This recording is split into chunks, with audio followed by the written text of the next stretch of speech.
out-of-the-box solutions.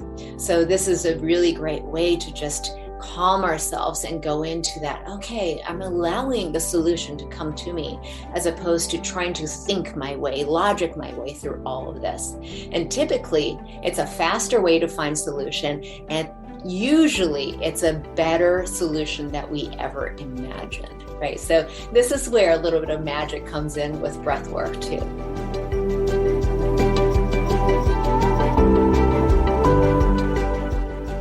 Welcome to the Miracle Plant Podcast, the show that inspires, promotes, and gives you a daily dose of inspiration from the people who have used cannabis to change their lives in extraordinary ways. Here's your host, Justin Benton.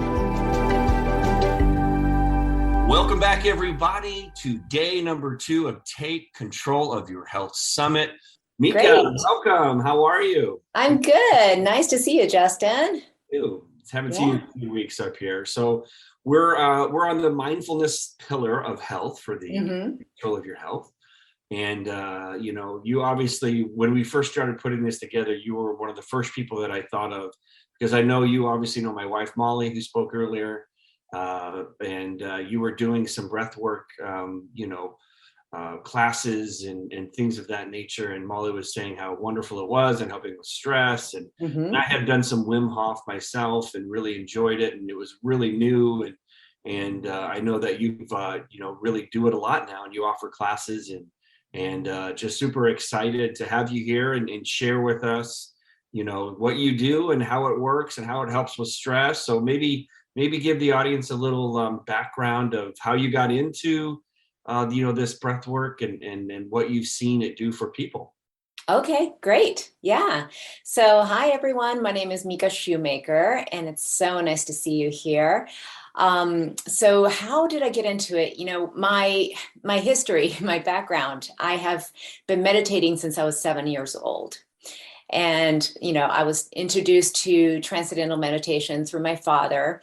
And so it's something that has been always part of my life. But meditation in itself, I was starting to notice, when I talk to people about meditation, they're like, yeah, but I can't sit still. Or when I do sit still, I fall asleep, or I can't make my mind blank. Right. So these are all ways that people tend to struggle with meditation. And I was trying to find a way for people, something that people can grasp onto that allows them to go into that meditative state where you can release some of the mental chatter and the worries and the daily stress. And that's when I found breath work. And I practiced breath work for about 5 or 6 years until one day there was just a message that came to me in the breath work session that really strongly said, you really need to be able to teach this to other people, because it's time for more people to understand the power of breath work and how we can use what's already part of our body. I mean, when you think about it, so often we go, oh, I'm so stressed, so I need a vacation. Well, how much is that going to cost us? And how can you have that time to have a vacation like 24/7? You can't. But our breath is something that we all own. It doesn't cost us anything. You don't have to be a master or an expert at, learning how to use your breath.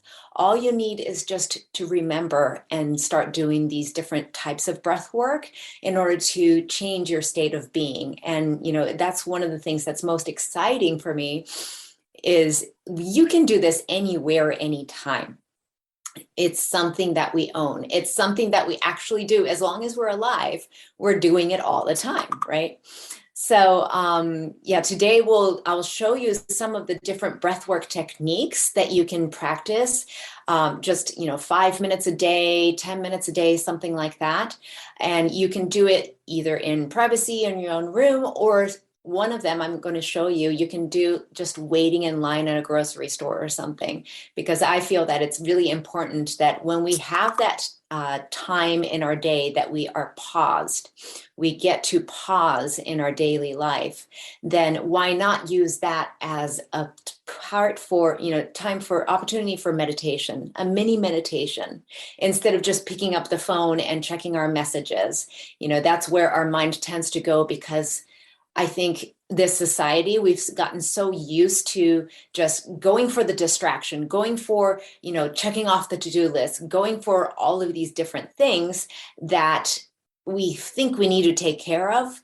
But really, if we take care of ourselves, if we take that sacred pause and allow ourselves to just be, then from there, we are able to take more effective solutions, actions, finding the different ways to be without having to react to life. So, that's why I'm so passionate about breath work. And, this is, a health summit. So I also want to talk a little bit about the how health comes into all of this with breath work.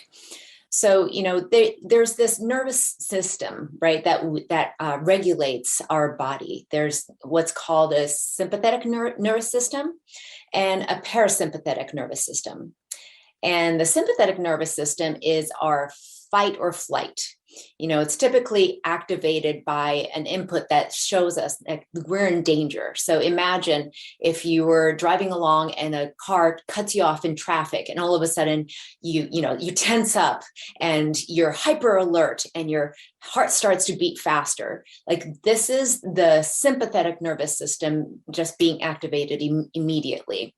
And it's the type of nervous system that sends all the blood away from our digestive area into our muscles, because historically, what we used to have to do was, we'd have to run from, the bear or the saber, the mountain lion or something like that. We needed to be able to have quick responses, to have blood going to our muscles so that we could run really quick or climb a tree or throw a rock or whatever it was to defend ourselves.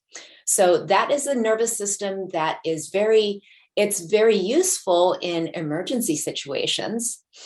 Unfortunately, most of us are running into this system all the time. We're running on this system all the time because we're chronically stressed. Stress activates this system. And as a matter of fact, exercise does as well. But, just like if we were exercising and if we never took a rest, how healthy is that for our body? Every bodybuilder and every, person who's has a healthy exercise routine knows a rest day, a recovery day is super important. And we don't want to be exercising 12 hours a day. We want to exercise, for a concentrated amount of time to build muscle or build that aerobic capacity.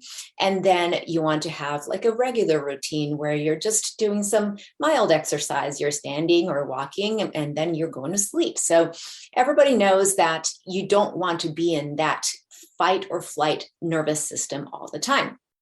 So what do we do in order to counteract that? We need to learn how to activate our parasympathetic nervous system. And the parasympathetic nervous system is called the rest and digest nervous system. So that's where we are repairing. The human growth hormone is released when we're resting. And most of us know, even if we're not growing taller, like that's a human growth hormone. It keeps us youthful. It keeps us strong. It allows us to maintain our body very youthful, right?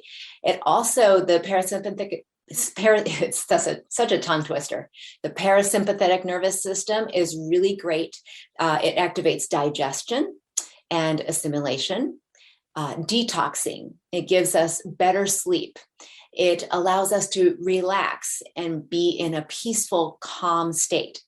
So this is the nervous system that most of us in modern day are looking to bring our body into. And that is a nervous system that really complements the state of mindfulness and meditation. So if we're trying to meditate and our mind is racing, it's possible that we're in the fight or flight in that sympathetic nervous system. So when we incorporate some breath work to help our body to relax, getting into that calm state, that is when we can have a really great meditation practice. And, also coming from just a mental health perspective, Studies have shown that breath work alleviates depression, it eases anxiety, it really helps with PTSD, anger, or violent outbursts or reactions, like, violent reactions. Also, it also counteracts any sort of emotional numbing that goes on. Depression typically is a numbing of emotions that you don't want to feel. So, when you use breath work to start to open up, it actually opens up the energy channels in our body. That's when we're able to release some of the emotions that are stuck in our body. Also, it's been known to help with social withdrawal, because I believe that breathwork gives you a sense of aliveness. And most of us, when we're feeling alive, when we're feeling good, we are social creatures. It makes us more wanting to reach out to people, right? How often have you heard, since the pandemic, that people have become just kind of like hermits, and for some people it's really comfortable. The introverts of the world are going, hooray, this is great. But then the extroverts of the world are going, I'm going crazy in the home, right? So yes, we are out and about these days, and hopefully this will continue and be a trend towards realizing that we do need human touch, human contact. But when we are in that mindset of just going within and just getting, just really comfortable with our Netflix and our blanket kind of a thing, then it doesn't really create motivation to just really go out and be with people. So when you incorporate breath work, that is when we start to feel vital. We start to feel that natural wellness that springs from within us, which makes us want to be with people. So, that's a little side note there. I know I tend to be an introvert, so that really helps when I realize, like, oh, I've been kind of like internal for a little while. It might be time for me to breathe, so I can really feel like wanting to be a social creature, which is where everybody tends to get our happiness from. So, and then from a scientific perspective, we believe that breath work is really great for these types of mental illnesses and mental conditions, because it affects the amygdala. And the amygdala is the part of the brain that is involved in emotional responses and with memory function. And usually our memory is tied to an emotional event. And a lot of times I talk about emotional events like, trauma, and a trauma doesn't have to be like this god awful thing, but trauma simply is unprocessed emotions. And when we have unprocessed emotions, how does it affect our health? It affects our health because these emotions, our human body was meant to process emotion in a sort of like a cycle. So there'll be some sort of trigger, right?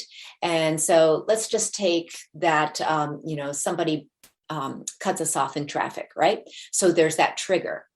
And related to that, we have a thought. You might not be consciously thinking in that situation, oh my gosh, it's so dangerous. But there's something that goes on in our brain that goes, danger, danger, danger, right? So that's our thinking brain. And then emotion is released. Maybe it's fear in this case. It might be anger of how dare that person, right? And unless we actually allow ourselves to feel that, now in that moment in traffic, you probably can't be feeling that. You have to quickly react. And that's when the SNS kicks in, this sympathetic nervous system kicks in. But in typical daily life, we need to be able to actually feel this. So what happens after the danger goes by? You go, oh my gosh, somebody cut us off. And then, they just keep driving and you're going, oh, thank God. Okay, thank God I wasn't in an accident, right? The healthiest thing, if you can, now if you're in a freeway, you probably can't just pull over and start feeling. But, once you get to your destination or something like that, the healthiest thing you can actually do is to go in and feel that feeling of, oh my gosh, I was so scared. I was so angry. How dare that person? To actually feel it. And then allow it to release by either breathing or shaking your body, or, if you're in a private space, maybe even yelling, how dare that person? And once you do that, then you're allowed to just complete that cycle of emotion, and it doesn't stay with you. You don't carry it around. But typically what happens, we get cut off. We're so scared or angry. We swerve and then we go, okay, I'm good, and then all of a sudden the blood just starts to flow in the body and you're still, breathing hard. And you say to yourself, oh gosh, what's the big deal? I'm fine now. Everything's a-okay. So we cut off that cycle. And what happens is we don't need to be feeling, oh, it's not enlightened to feel angry, right? I really want to flip off that person or honk at them, but oh no, I'm not going to do that, because if I honk at somebody, they might honk back, or they might, get mad at us or whatever. So we tend to just sort of logic away our emotions, and we decide not to feel it. And what happens then? The cycle doesn't complete. It just stays stuck.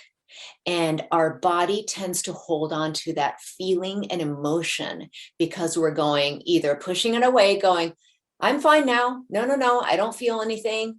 Or you're pushing it down, going, oh, don't you dare feel that, because that's a scary emotion. That's a dangerous emotion. So those things tend to get trapped in the body, and that creates, illness if it happens too often, too many times for too long. So from a health standpoint, we don't want to do that. But also, let's talk about how, maybe there's something in your past that you had a fight with somebody and you never just got to say what your perspective was, and you feel like you're feeling resentful. Let's take resentment, because that's a big one for a lot of people. You have a lot of resentment and you're holding on to that resentment. How does that affect the daily choices that you want to make?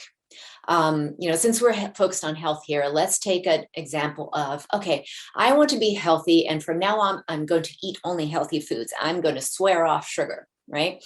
And sugar, or maybe for some people, it's salty fried foods or, crunchy foods, right? All of these tend to be unhealthy choices. So what happens? The first 3 days, you got the willpower working for you. You're like, I am not going to eat that unhealthy stuff. I'm going to eat only salads and soups and whatever else. And you're making it through, and you're like, yeah, I'm feeling good. I'm feeling good. But then what happens on day 7? What happens on day 12? What happens on day 45? Most likely you've completely forgotten about this, or you haven't forgotten about it, but you just, for whatever reason, you're really wanting to, reach for that candy, that, that chocolate, that ice cream, those pretzels, those chips. And you go, oh, well, because you were relying on willpower. As opposed to, if we took a look at what's actually inside of us, that stuff that's craving the unhealthy food typically is an emotion that's been activated by something. It might be just stress, that you're tired. It might be somebody, at work telling you that you made a mistake and you're feeling really like stupid. It might be something like your kids are screaming and you're thinking, I've had enough of this. So it's anger. Like, it's not fair that I have to take care of these screaming kids. All of these things come up, and all of the emotions that have been trapped are going, I want to come out. I want to come out. I want to come out. Right. And if you know how to release these emotions, then that's great, because you will be able to forego the cravings and start to make better choices for yourself on a consistent basis. But if you're only relying on willpower, and this is same for anything, whether it's food, whether it's I'm going to meditate every day, whether it's I'm going to sleep 8 hours from now on, any of it, if you're only relying on willpower, I can guarantee you at some point, even if you have the strongest willpower ever, at some point, things are no longer going to work for you. You're not going to be able to maintain it. Because it's super important to do the things that alleviate the stress, that remove the emotions that are trapped in there, who are wanting to come out, that you're trying to numb by doing the things like reaching for sugar, or like watching too much TV, or like gambling, or, whatever it is. There are all these different things that we go towards. That's not the healthiest for us. And, not to say that we shouldn't do it. Sometimes it's okay, have a conscious way of going, I just want to check out. I want to numb out. I'm going to turn the TV on. Fine. There's nothing wrong with that, as long as you know that there's a balance, right? And the healthier you become with the mindfulness exercises that you have learned in the summit, and with any of the breathing or anything that you're going to learn coming forward, the easier it is for you to make those healthy choices for yourself. So hopefully that makes sense for everybody. And I wanted to make sure that I give you a few techniques here, just an actual experience for you all to have. So you can fall back on this at any time.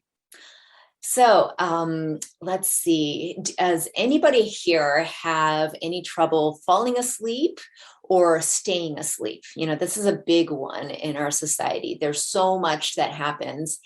Yeah, Justin, you raised your hand. So much that happens in our modern day, and you'll hear more about sleep on day 3, and what you can do to alleviate some of the things that interfere with your sleep. But this is one way to really help you relax. So I'm going to do what's called an alternate nostril breathing. And if you get this a little bit wrong, it's not a big deal. I just want to make sure that you know this. Whatever works for you is the best way to practice breath work. So try not to get too caught up in the how, but just, reminding yourself, oh yeah, something like this worked, and I don't know if I'm getting it right. It doesn't really matter too much, right?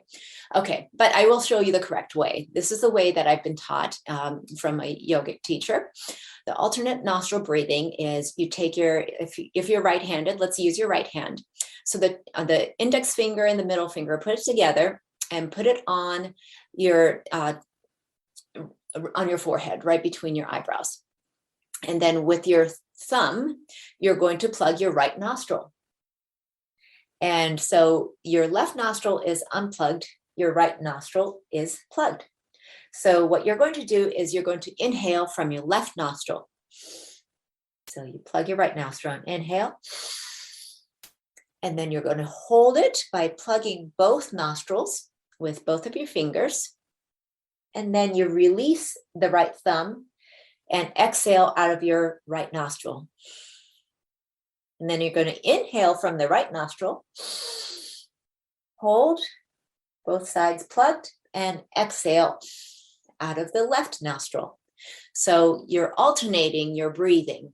Inhale through the left, hold, exhale through the right, inhale through the right, hold, exhale through the left. Okay, so we're going to do about maybe 10 breaths of this, just so you get a taste of how this actually balances your brain. So let's do this together. You're going to plug your right nostril, inhale through the left, plug both sides and hold, and exhale through the right. Now inhale through the right, hold, and exhale through the left. Inhale through the left, hold, and exhale through the right. Inhale through the right, hold, and exhale through the left. Inhale through the left, hold, and exhale through the right. Inhale through the right, hold, and exhale through the left. Inhale through the left, hold, and exhale through the right. Inhale through the right, and exhale through the left. I forgot to hold in between there, but yeah, so you get the idea. Now just notice how you're feeling right now. Most likely you're a little more relaxed. You're a little more calm.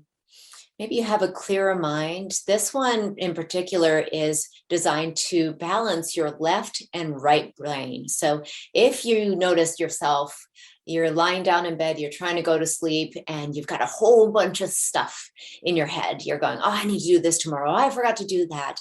All that stuff. How am I going to figure this out? All of that mind chatter will start to quiet if you do this, because it relaxes, it balances the left brain, which is the thinking brain, with the right brain, which is more of the creative, flowy side.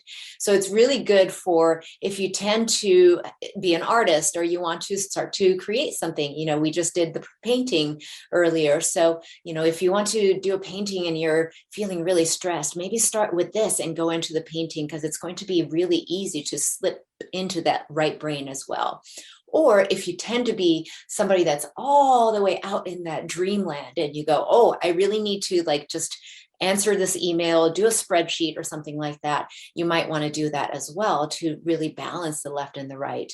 Most of the times when we're in solution mode, when we try to find a solution, often we try to rely on just the logical brain, when typically what happens is that there's a solution out there already that we just aren't seeing. Because we think to ourselves, we have to find it, we have to find it, have to find it. And what we're telling ourselves is it's not there, it's not there, it's not there.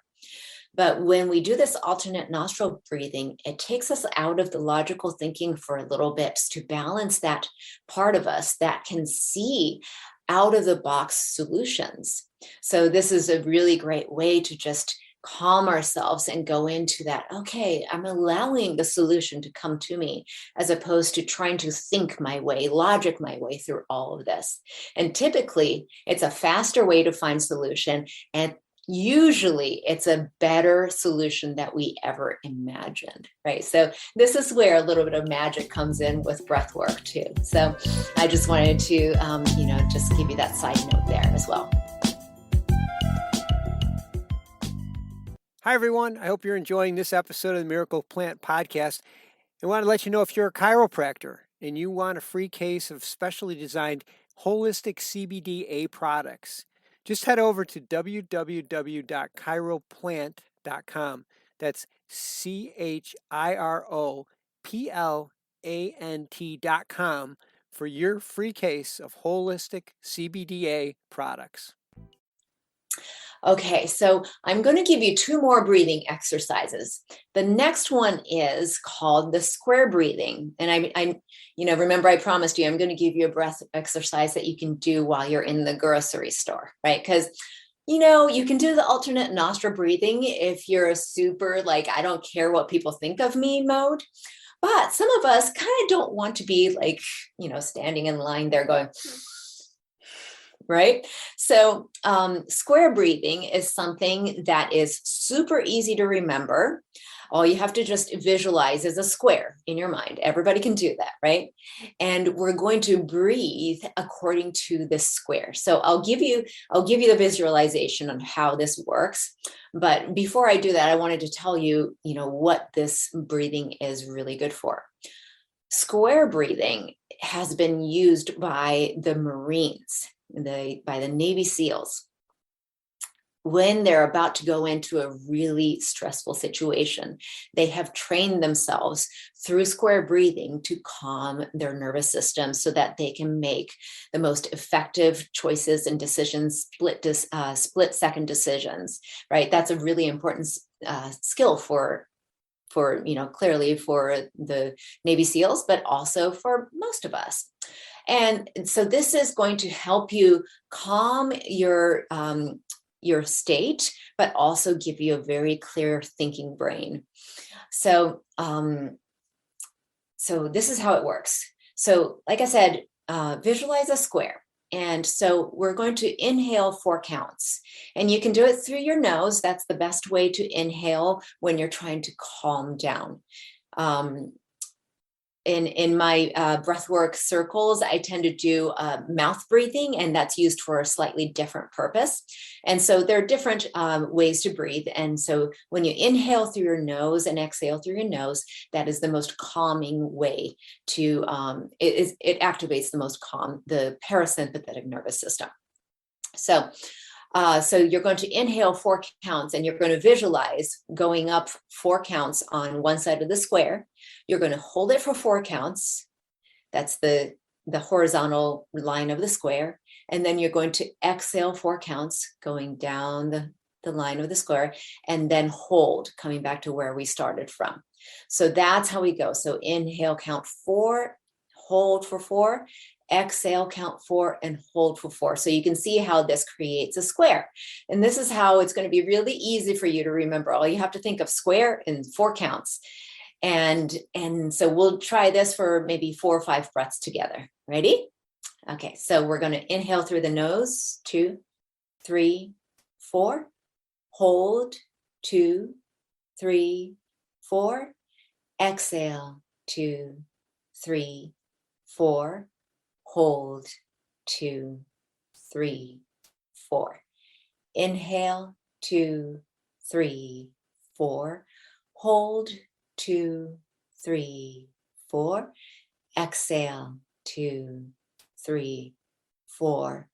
Hold, 2, 3, 4. Inhale, 2, 3, 4. Hold, 2, 3, 4. Exhale, 2, 3, 4. Hold, 2, 3, 4. Inhale, 2, 3, 4. Hold, 2, 3, 4. Exhale, 2, 3, 4. Hold, 2, 3, 4. Last round. 2, 3, 4. Hold, 2, 3, 4.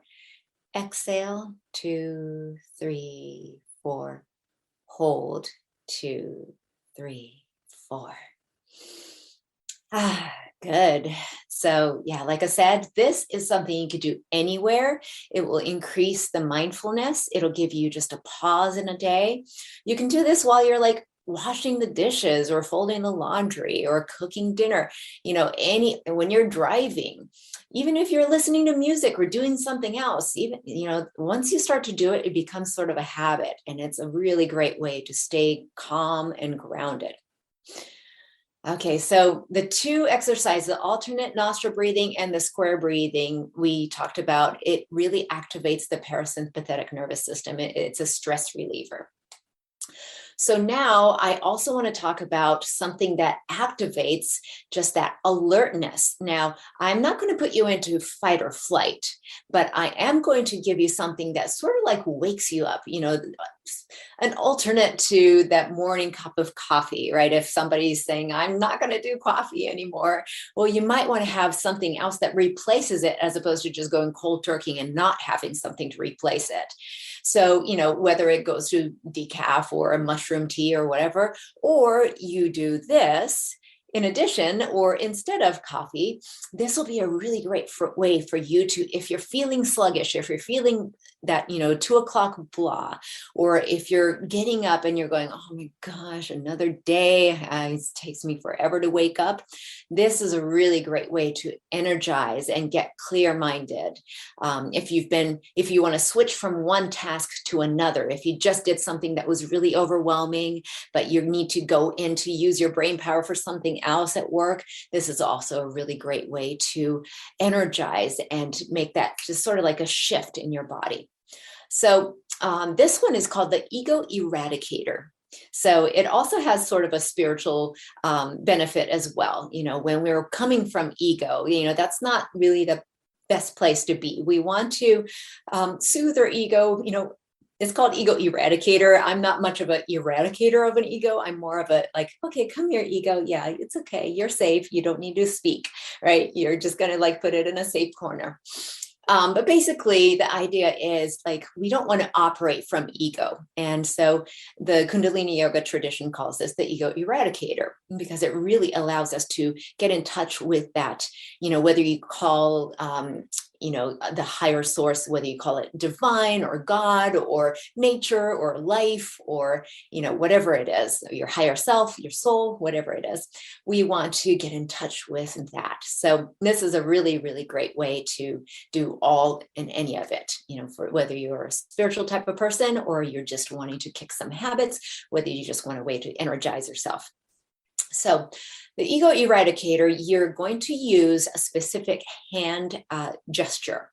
And in the Kundalini tradition, they talk about, your hands are an extension of your heart. And so we're going from the ego, the thinking brain, into our heart.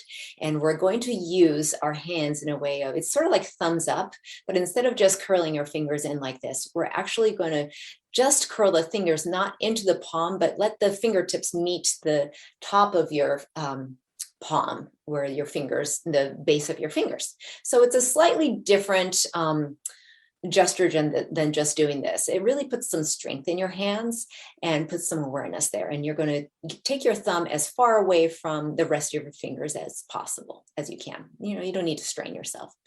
And then you're going to lift your arms up in a 60-degree angle, not all the way up there, not to the side, 60-degree angle.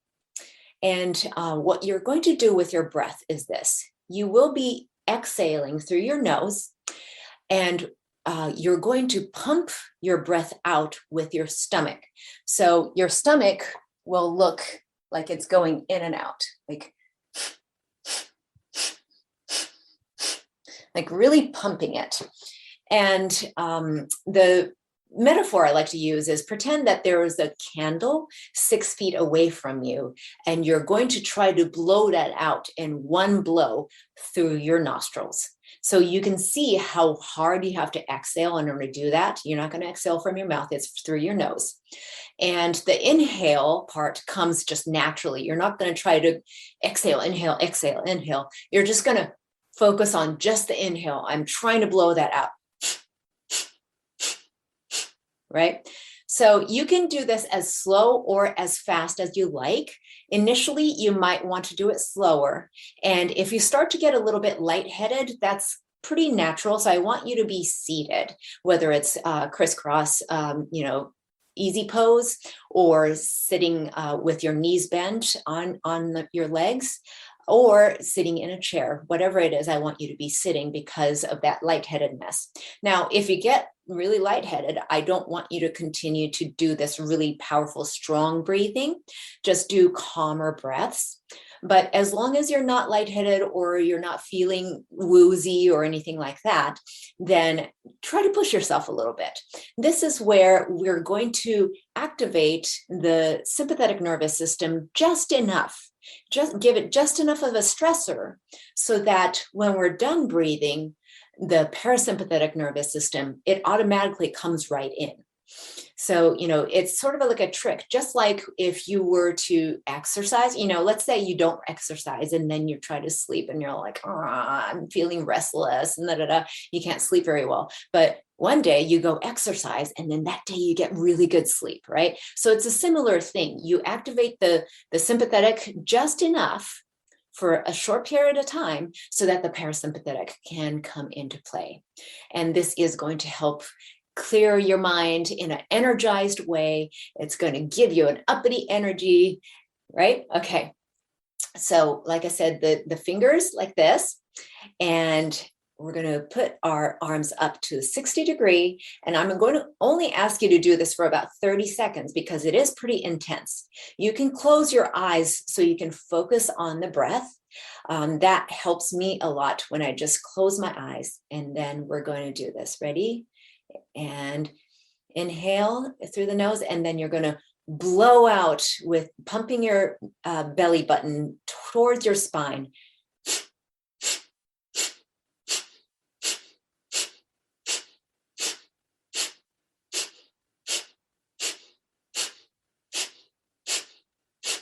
Keep breathing, just keep pumping that belly. And if you want to go a little faster, you can.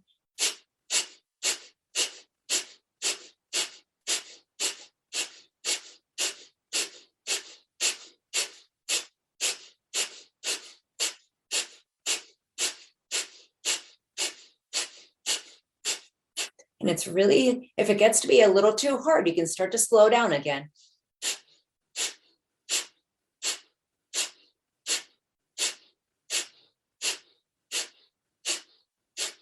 Just 5 more seconds. Just push yourself a little bit. Keep going. And then at the very end, inhale and bring your thumbs together at the top of your head. Hold your breath, hold your breath, hold your breath, and allow your fingertips to go point up to the sky. So it's like this. Hold, hold, hold, and exhale. And just take in some deep breaths. Allow your breath to come back to normal. Most likely your heart is pumping a little faster. You might feel some sort of tingling sensations in your body. If you have your eyes closed, maybe even some like those, fireflies. You might see some of that sometimes if you tend to get lightheaded about stuff. And you might feel just, different sensations in your body. It's completely normal. So yeah, just notice your energy. Let's see if it has changed your energetic state. Breath work is, for me, the fastest way to shift an energy. It's so effective, and it works for everybody, everywhere. It doesn't cost a single thing. It doesn't take very long. You certainly don't need to be an expert in anything. You just got 3 really powerful tools: the alternate nostril breathing, the square breathing, and then the Ego Eradicator. These are all excellent tools. So yeah, I just want you to just know that you can exercise this. The Ego Eradicator, I would start with maybe 1 minute a day, because to do this 5 minutes, it's really hard. So the Ego Eradicator, I would do just 1 minute. But the alternate nostril breathing, maybe you do that for 5 minutes as you fall asleep, or before, or maybe the square breathing, you do it while you're meditating. So these are different things that you can incorporate in your life. Super easy, super fast, and really, really effective. I guarantee you, it will shift your mental state. It will shift the energy in your body. It's going to make you healthier, because your body is going to learn how to get back into that homeostasis.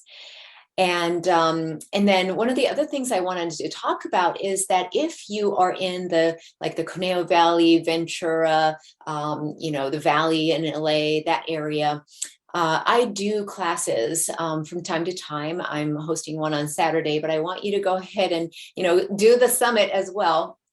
I'm hosting one on Saturday evening in Westlake Village. So, this is a space where I talk to people about more the spiritual component of breath work, the mental, emotional, and spiritual. We're all, mind, body, spirit, we're all connected. And so I get to do this shamanic breathing, where when we're in person, I can actually help you get to almost an altered state. So that you can really get in touch with, whatever it is that you're wanting to get in touch with, whether it's, releasing some old trauma, or you're wanting to find some solutions, all the way to, I want to talk to my spirit guides. I want to have an outer body experience, all of it. These are all things that are possible with breath work. So I just wanted to mention that.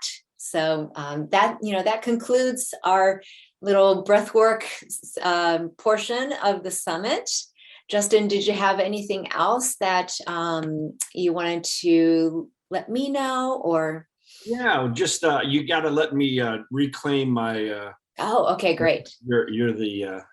All right. In charge there, and that was wonderful. I loved those exercises. Those are very cool. I hadn't heard of the first one or the third one. I had heard of the second one before.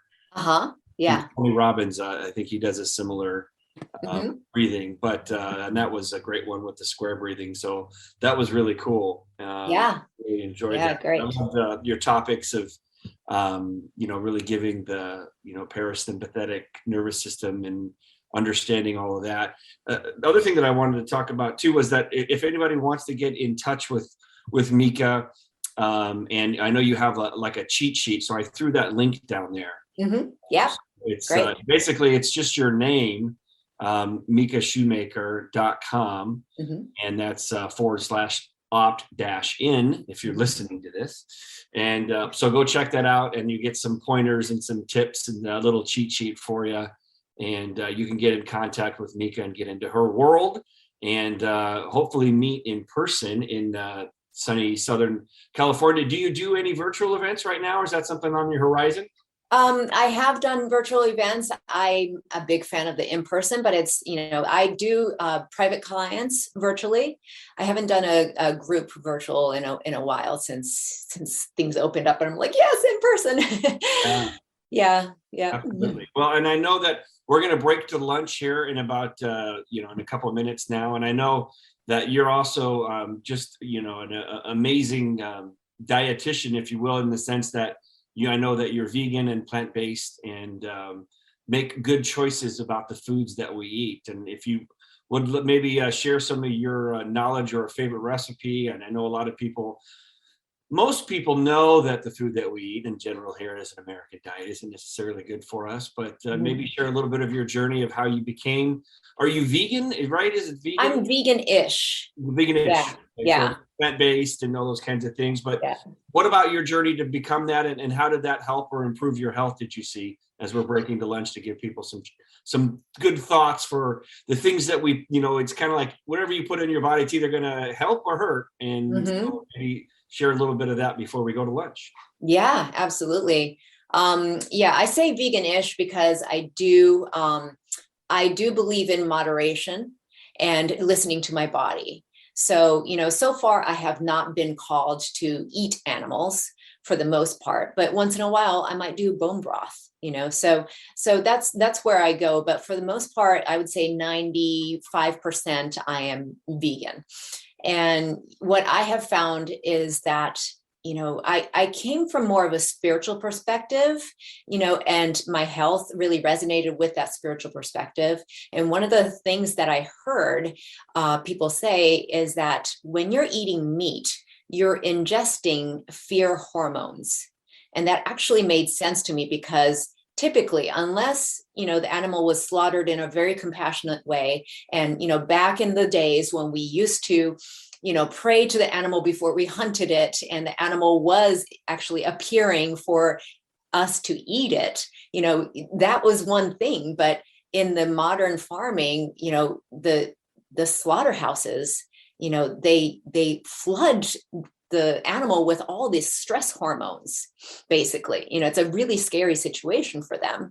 And that's what gets trapped in the meat that we're eating. So that's where I started, where I'm like, oh, I don't want to be eating fear,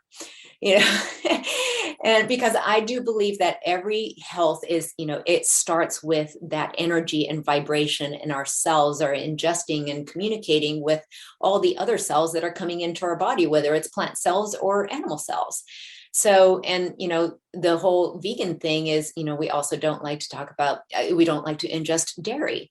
Well, typically, any woman who has breastfed probably knows what a torture it is to pump. It's just not fun. And how torturous it is to be separated from your newborn. And most of the modern farming practices are done through milk, separating the mother cow from the calf and hooking them up on these machines for years and years and years. And so what's the milk that's produced from that? So I haven't been called to, go to like cleaner meat sources. I just haven't, but that's where I started. And so I believe that most of us, when we are making choices for ourselves, if we are going to have meat, then, go to a local farm and talk to the people and see how it is that they're being slaughtered, and, how they did grow up. Were they, pasture raised? Are they interacting with other animals and people? Or are they in a small cell, or, are they crowded? All these things have a lot to do with our health. So yeah, and vegetables are so amazing. Fruits are so amazing. Fruits are the most detoxifying food in anywhere. And so for me, I love to start the day with fruit smoothies, because we detox during the night and we want to be able to flush it out. And fruits really help flush out the lymphatic system. So yeah, so those are just some of the tidbits that I know around food. Awesome. Yeah. Any favorite go-to recipes, or I assume you've gotten pretty good. I know because, Molly and we definitely are very health conscious and things that we eat, and they've come a long ways. And, with Shay's situation and all that, we've definitely gotten away from dairy and gluten and refined sugars and all that kind of stuff. But you got a favorite go-to recipe or something that people wouldn't know? I know that there's a vegan place up in Ojai that they have a burger, and I want to take some of my good buddies back from the Midwest and have them have one and tell them it's some special Wagyu beef. And there's no way they would know that it was actually made from plants. But oh, wow. Any fun recipes that you like to make? Yeah. Here's a really fun way to get vegetables in your body. Bell pepper soup, but it's super, super fast. You don't even need to cook it. So basically you take one red bell pepper, a handful of cashews, some salt, maybe like a half a teaspoon of salt, and some water, just water to taste. And you blend it in those high-powered blenders, and it creates like the creamiest, yummy, like sweet and salty soup. And it's only like 3 ingredients basically, but you wouldn't know it from eating it. You're like, oh my gosh, what's the soup recipe? And you're like, it's only 3 ingredients. So yeah, that's a quick one. That's awesome. Yeah. Thanks so much for joining us again. Go to the little link here that we have for Mika to learn more about her breath work, learn more about her environment, and hopefully if you're in Southern California that you could go see one of her in-persons.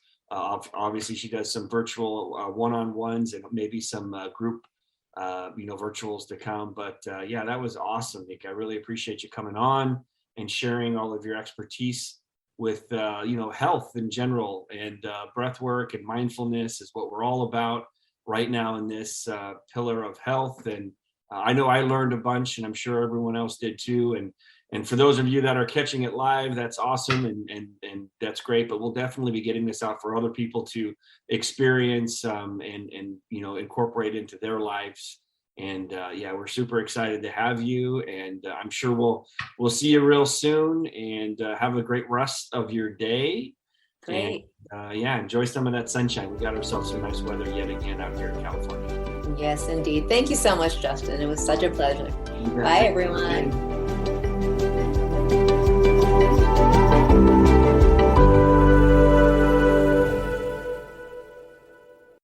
I'm Joy Beckerman, and I'd like to invite you to join me with my hemp industry leading guests on Hemp Barons. During my over a quarter century at the forefront of the hemp movement and emerging hemp economy, I've had the privilege of working with many of the world's most dynamic, innovative, trailblazing hemp pioneers. And now, every week, I have the honor of speaking with them and sharing their stories with you on Hemp Barons. You can download the latest episode every Wednesday at mjbulls.com or from wherever you listen to podcasts.